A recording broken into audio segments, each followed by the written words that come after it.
Você sabia que no processo penal brasileiro a prisão preventiva é uma medida muito excepcional, que a regra é a liberdade? Fique comigo até o final desse vídeo que a gente vai ver por quê.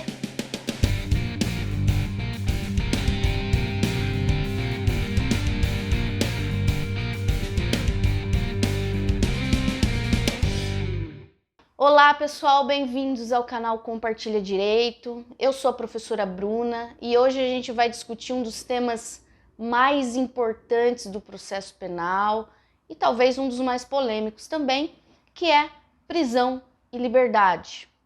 O processo penal brasileiro, lido a partir da Constituição Federal de 88, ele determina que a regra é que o indivíduo que esteja sendo investigado ou já eventualmente processado, num processo criminal, já réu, que ele responda isso em liberdade, que ele responda o processo em liberdade. Por que que a gente tem essa regra?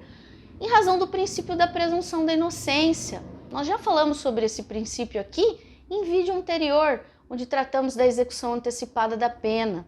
Veja, não existe execução antecipada da pena, não existe pena antecipada.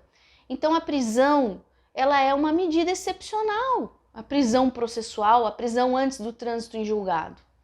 E a prisão preventiva é uma espécie de prisão processual. Nós temos também a prisão temporária, temos também a prisão em flagrante. A prisão preventiva ela está regulada, não na Constituição Federal, no Código de Processo Penal, artigo 312, 313, 314 e de uma forma um pouco genérica no artigo 282 do Código de Processo Penal.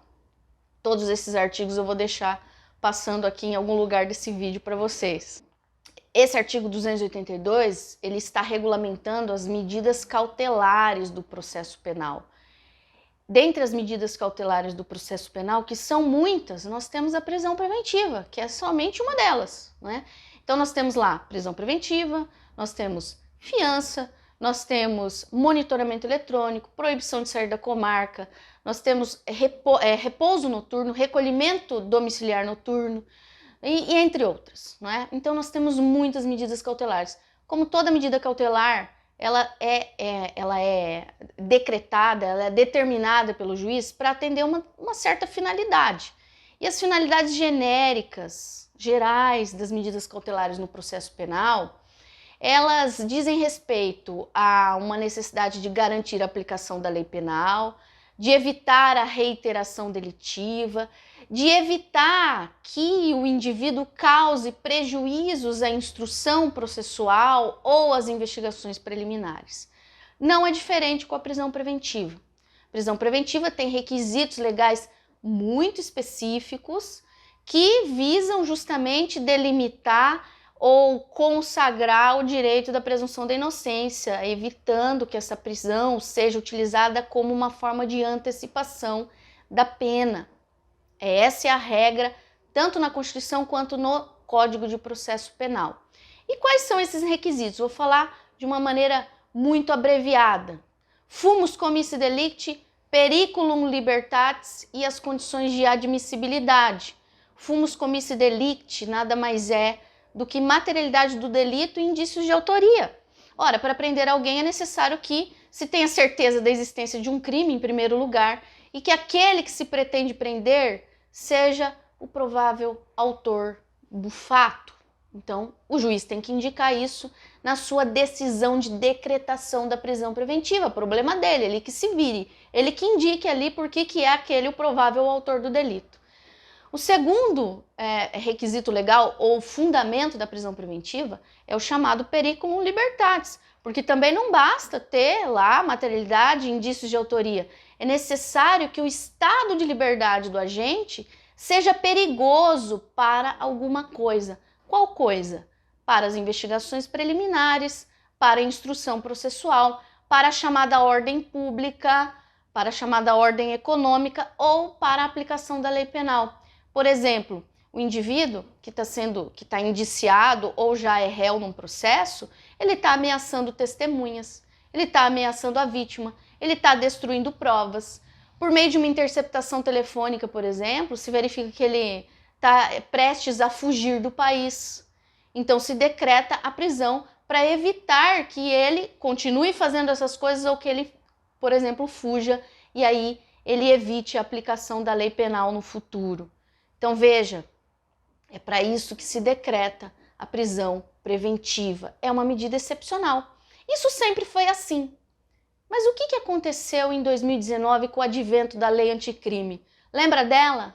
Nós já falamos da lei anticrime aqui pelo menos 2 vezes, né? Essa é uma lei que trouxe alterações significativas tanto para a legislação penal quanto para a legislação processual penal. Algumas boas alterações, outras péssimas. E essa é uma boa alteração, porque a lei anticrime veio na tentativa de mudar um pouco a mentalidade da prisão preventiva nos juízes, naqueles que decretam a prisão e precisam fundamentar essa decisão, dar uma decisão fundamentada. O que acontecia antes da lei anticrime? Antes da lei anticrime, para o juiz decretar uma prisão preventiva, bastava que ele indicasse nessa decisão, essa decisão estaria bem fundamentada. Se ele apontasse ali indicando o porquê, né, de forma bem categorizada, o fumus comissi delicti, o periculum libertatis e as condições de admissibilidade do 313 e 314. Então ele indicaria ali, ó, tem materialidade do delito, esse é o provável autor por isso, por exemplo, foi preso em flagrante, isso já seria um indício de autoria suficiente, né? E indicaria ali, olha, a necessidade de garantir as instruções, porque sabemos aqui que ele está destruindo provas, que ele está ameaçando testemunhas e indica, por exemplo, se descobriu isso numa interceptação telefônica. Esse é um exemplo, né? Então bastaria isso para prender o sujeito. Agora não é mais assim. Com a lei anticrime, nós temos agora o parágrafo 6º inserido no artigo 282 do Código de Processo Penal, que diz mais ou menos, tá? O Adriano vai colocar a redação inteira aqui para mim, por favor, Adriano, porque eu não decoro, eu não decoro redação legal, a não ser que tenha só 2 palavras, né? Tipo, homicídio, matar alguém, aí eu decoro, né? Fora disso eu não consigo decorar, mas tudo bem, passa. Mais ou menos diz o seguinte, que o juiz, ao decretar a prisão preventiva, além de indicar os requisitos legais, ele precisa dizer expressamente, de forma fundamentada e individualizada, por que as medidas cautelares diversas da prisão não são cabíveis.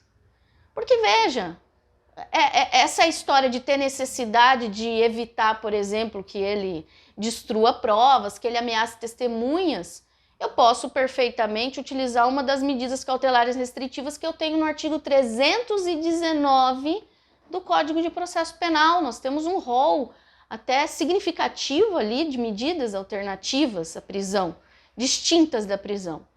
Então o juiz tem que dizer por quê. E aí, pessoal, como é uma legislação relativamente nova, o que nós vemos na prática? Que às vezes os juízes, ao decretar a prisão e atender o dispositivo do parágrafo 6º do 282, eles estão fazendo isso de forma muito genérica, não como o dispositivo exige que o faça.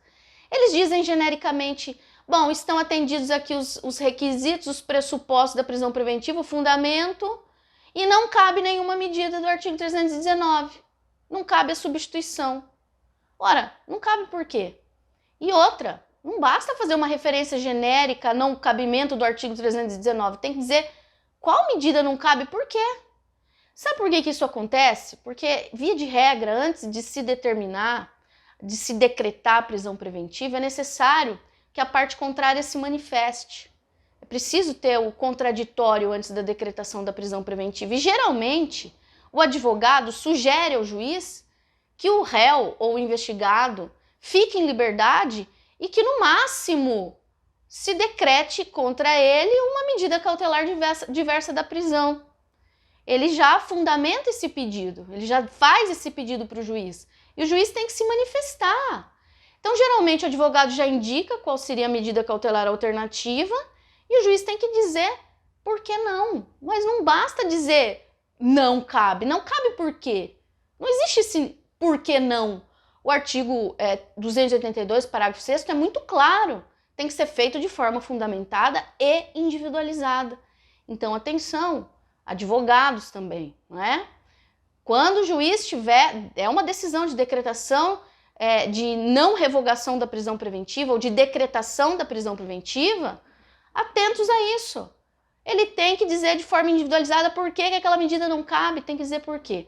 Porque não é resposta. Sinto muito. A regra é a liberdade. Não podemos usar a prisão como um meio de cumprimento antecipado de pena.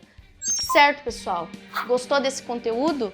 Se você gostou, curta o vídeo, compartilhe com os amigos, se inscreva no canal, ative o sininho e não se esqueça de seguir a gente no nosso Instagram, @canal Compartilha Direito. Valeu? Até a próxima!